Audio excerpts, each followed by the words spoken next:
Good. Okay, everyone, thank you for coming back to CFO Unplugged. If you listen to me in other recordings, you sometimes will hear me mention about people that helped me get started in business. And my friend Dina Kroshkin, I've invited her to come onto this podcast because, as I said, I mentioned people who helped me get into business, and I mention her a lot. So welcome, Wow. Dina. Thank you. Appreciate you coming. Thank you. The one thing that I want us to talk about in this first episode, because by the way, guys, we're going to have several episodes because Dina is a wealth of knowledge. And I just, when we get talking, we just keep going. So, but what I want to talk about, which I don't think most people see, or get to experience or hear, is about your history. So this first episode, let's talk about how you got involved with business, where that started for you. Such a good conversation. Okay, so I've been asked this question before, and I had an answer for this. But then most recently... Was it an honest answer? It was an honest answer, okay. But it wasn't the complete answer, as I have discovered for myself. I've been doing some just personal growth work and just... like right now I'm more in like discovering like why are people the way that they are subconsciously, like where does it come from, right? So like a lot of it comes from like childhood or... Where are you learning this from? Podcasts, conferences, like personal growth conferences, books. Okay, so here's a little secret. I have a problem with paying attention to the same thing for a long time. So I always swap and I keep on moving. So I have several resources. You've been like that since college, by the way. Yes, I have. I'm working on it. And I'm getting better, but still. Why do you think you have to get better, or you need to work on it? I mean, sometimes you really should be able to sit down and dive deep, right? And I think a lot of the time people avoid that sitting down and diving deep because it might open up something you're not It ready might, to address. and then they might have to make changes. And people like talking about changes, but not making changes. So I've been like on this little discovery of really understanding more of myself. Like, okay, why am I doing this? Like, where is it coming from? And it's not coming from like a negative place, but it's more of like a positive place, trying to understand what has been already engraved in me subconsciously that I can build on. And just take it. Do you remember we talked about, this was a couple years ago, and there was you and I love investing in ourselves, and you did a conference with, I think it's Landing something or other. Do you remember what it was? Landmark, yes. Landmark, yes. And yes. And I think this was in 2023 because that was when I was working 100-hour weeks. I had a ton of staff, a ton of clients. I was overwhelmed, stressed out. And you had just, I think, finished one of their conferences, and you said to me, do you remember what you said to me about how when we were younger, we're taught to go, go, go, go, go. We were taught to like always strive for something more, but having no real basis or understanding why we're doing that. I probably have said that to you. It was really, but it was a discovery for me. It was like it was that conference, and like the name didn't even just like pop up. I had to think about it. That conference was quite a bit of a game changer for me, and it has really reshaped. I think it's now been 5 years. It was a weekend of a conference. It was very uncomfortable. What was uncomfortable about it? Digging, addressing. Do you also, when you were digging and addressing, was it with yourself or with other? So it was within myself, but it was with participating with strangers in a group. So the cool thing about it is they were strangers. Whatever conversation you had with them, they will likely never see you again unless you choose to have a relationship with them. I didn't. But it was very helpful. So when I walked out of it, I was like, okay, well, now I have like these things that have came up. I'm either going to do something with it or not. So I chose to address them head on, and it changed my life. Totally just changed my life. I feel like you've always been that person when something has, you notice something about yourself, or you notice something new, you learn something new. You have always been that steady person that's like, nope, action, can't sit on this, I'm not going to sit on this, I need to do something about it. Yeah, I just don't like wasting time and money. Look, if you've discovered something, you have to make a decision and a choice for yourself and have your own conversation. And the way that this goes for me, I'll either say, I'm aware, it sucks, but I won't do anything about it. So then I have to put it on a shelf that I won't touch it, right? Or I'm aware, this is great, I can build on it, or it sucks, I should fix it up. So, and doing something about it, and doing something about it right away, because if you're like, maybe one day, most of the time people don't come back to it. So I'm actually okay with saying, hey, this is not good, but I won't address it in my life right now. Moving on. That's fine. You could just sit there, right? And I have great friends, and they just take me for who I am. Yes, we do. Yeah. So back to like me kind of going through like where did it all start? I've been like a serial entrepreneur for like all of my life. So when you say all of your life, take me back. Like, when's your oldest memory on it? Right. So and that's what I started doing. I was like, where is this coming from, right? And I'm like, oh, okay. When we moved to United States from Latvia, I was like, that's where it started, because my parents started a business with no language. For some reason, they think that the kids should just pick up a language in like 2 days, right? So they started involving me in all of this. I was 14. What 14-year-old deals with business insurance liability, right? Like, first of all, what's a word liability at 14, right? What does that mean? Yeah, what does it mean? What does insurance do? How much does it cost? Where do you go? And all of that. So to me, for the longest time, that was my starting point in my brain. It's like, okay, well, maybe I started in business at 14 because by default, because I had to help my parents. But then as I started thinking more and more about it, I'm like, you don't just start at 14 and get going, because I was just good at it. Like, I could figure it out. So then I started going back. I'm like, when did it really start? And it hit me as I was thinking more of my childhood years. So there's 4 of us siblings. And my parents chose to put us into a private school for us to get good education, because they were able to do so. And at that time, we lived a little bit outside of the city, but my dad owned and ran a business in the city. And so they chose the school that was close to his work. Well, with 4 children of different ages, everybody goes to school at a different time. But some of us start earlier, some of us start later. So every day, Monday through Friday, everybody would get into the city early in the morning, because you got to hit the first child's, class. And then Dad would rotate us. He'd go and get us.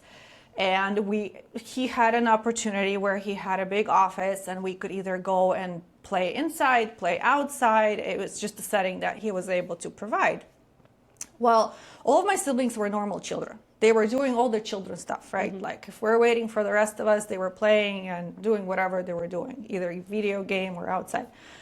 Me, on the other hand, so just nosy. I just wanted to know everything. Do you think that has to do with what number you are in, or in the order of operations Probably. of children? I mean, I'm the oldest, so it was kind of like, well, I was also asked stuff a lot. It's like, where's your brother? Where's your sister? Where's this? Where's that? And I'm like, well, if I'm going to be given the responsibility, I also need some perks, right? Oh my gosh, that is such the epitome of who you are. So I talked to my dad, and I was like, Dad, you always have these meetings. Are you okay if I'll just sit in your meetings? He's like, as long as you're quiet. He's like, sure. So as the rest of my siblings are either in school or playing, my dad is running a business meeting. My dad is running a negotiation meeting. My dad is firing people. My dad is hiring people. And I was allowed to be in the room as long as I was quiet. It was such a great experience. And I was 9. That's crazy. Right? So it was kind of like, this is so cool. To me, it was so cool because I got to see my dad in business and doing easy things in business and doing the hard things in business, right? Like firing somebody is hard, negotiating a hard contract, the personalities in the room change, right? So I'm watching my dad being this in the business room, and then I'm watching him at home. He's just a dad. He does math with us, he'll play chess with us. We'll watch TV. So like it's such a different personality too. So I started seeing the differences. And I think what has really like said this well for me is that I saw that people can be soft, people can be hard because they had to make hard decisions, but in the end, the whole human being didn't really change, and it was okay. Interesting. And to start at such a young age with that too. But now I understand what I saw, but it kind of started laying there subconsciously, right? So then as I had business opportunities, like for me to come in with a strong personality into the room to get the deal done was absolutely normal. And it was okay to say no, and it was okay to say yes, and it was okay to say I don't like it, and it was okay to say it doesn't work, and then just move on with your life, but continue on being this other, you'd call it a different person outside of the business, but it kind of all worked together. I think that's the key is sometimes we get this misconception that we have to be just this one way and only this one way, and that there are different sides of our personality, and the way I show up with you is going to sometimes be different than the way I show up with other people, right? And that's okay. It doesn't mean that I'm not being my truthful self. It just means that we have a different relationship, or we just meet on a different level than maybe what I do in those relationships, right? And I love that you got to experience that and see that at such a young age, because that has been, I think, a huge help in your development as a business owner, and in turn for me too, because that has influenced myself and my business too. Well, it was such a pillar, but I didn't really understand it up until now, right? So like I've been operating in that system and it was totally fine with me, but I wasn't understanding why some other people are not as comfortable with that. But now that I've kind of done some of this digging work and really just learning, like your environment, your subconscious being, what does it do to an individual, and ability to understand it or not understand it. Because now when I see someone, I'm like, I get it. It's totally fine. You're uncomfortable because you didn't grow up in it, right? So then you can have a conversation with people as in, look, it's okay. This is what's happening. And if you're interested, here's a resource, and maybe, if you'd like to explore that a little bit further. So that was a big advantage for me. And I think it did make me successful in the businesses that I was. Now, not every business that I was in was successful. I mean, I took failures. You have to take failures too. Yeah. But I was totally okay with a failure because I've seen it. Like when my dad had a negotiation deal that didn't go anywhere, okay, he wasn't happy about it, but it was fine. He's like, that's fine, we'll get a next one. It's like, oh, well, if something doesn't work, that's okay. We'll just move on to the next thing. You just move on to the next one, and you just kind of let it go in your past and learn whatever you wanted to learn and just move on. That's awesome. I think I just digressed. No, it's good. No, this is so good. So, okay, so I didn't know this about you until recently when I asked you to come onto this podcast, and I hear this history of, I didn't realize how young you were when you got exposed to business. I didn't either. Yeah. That makes sense then, right? Yeah. Okay, so with all of this, what I want to point out too is that you haven't always just been a business owner. You've worked in the lending industry for a long time as I call people W-2ers, and I don't mean that in a negative or derogatory way, right? And so I'm curious how you've used that or utilized that in the W-2 sense, as well as not just building business that I know that you do on the side too? The way I've looked at W-2 is getting education that you actually get paid for versus you paying for it. So to me, it was W-2 is a resource, right? So I chose to join companies where I could grow and I could learn something and I could either implement it in my side business or just continue on developing in a career. So I was always looking for a benefit wherever I was outside of just monetary. Because education is so valuable, but not only education with experience. Because you can read a book and be very educated and have no idea how to cross the street, right? Absolutely. Until you actually put it to work or put it to use. So in some instances, I was like, I can make mistakes and still get paid for it, and it doesn't affect me. No offense to my employers.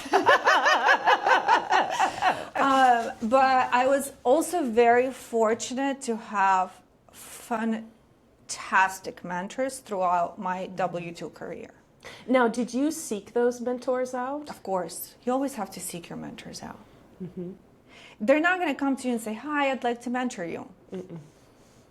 You have to come and say, I value this in you. I'd like to learn this. Would you be willing to spend the time? What you have to be cautious of is that when somebody's investing the time in you, they need to get a return on that time. It doesn't necessarily mean that you need to come back and do something for them, but you should be able to take the knowledge or the experience that they gave you and multiply it, because then it benefits them. And it doesn't have to come to them in some form of compensation.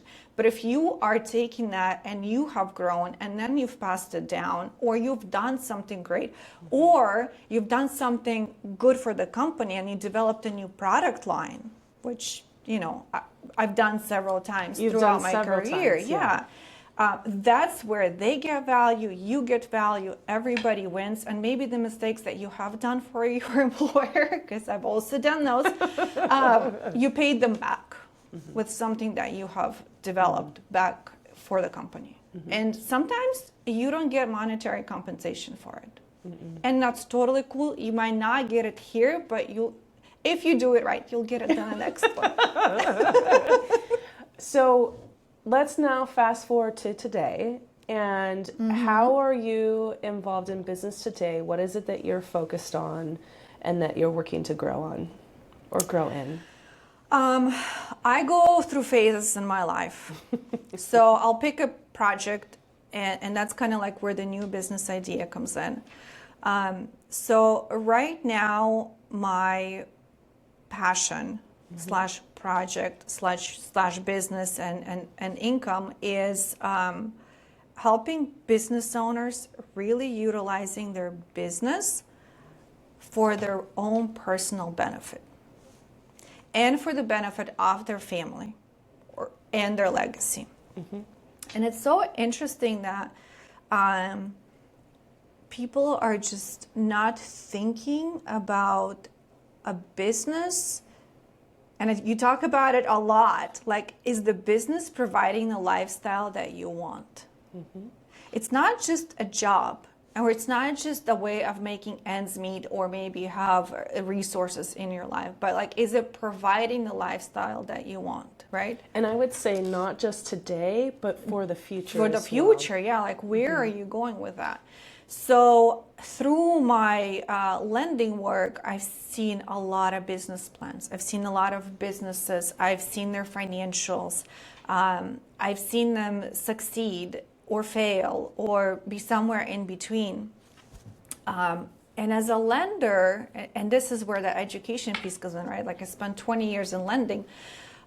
What I've learned from lending is that nothing operates on its own. Every bucket overflows. And as a lender, you underwrite risk. And you never just underwrite a business. You underwrite the whole livelihood of the family. or people that are participating in the business. And that's what a lot of business owners are not aware of, is when a lender looks at you, they don't just look at your business numbers, they look at your personal life.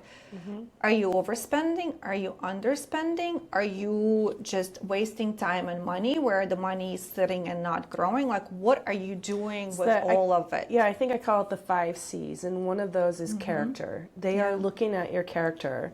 And like you said, it's not just what's happening in the business, but they're looking at the personal side too. And they're looking at you as an individual and the decisions you make and why you make the decisions and how you make those decisions. Yes, so for all of you that are applying for loans, do know that they do look at your character and your spending habits. So where was I going with? Oh, yeah, so my train of thought. It happens all the time. Yes. You're Okay. good. You finished.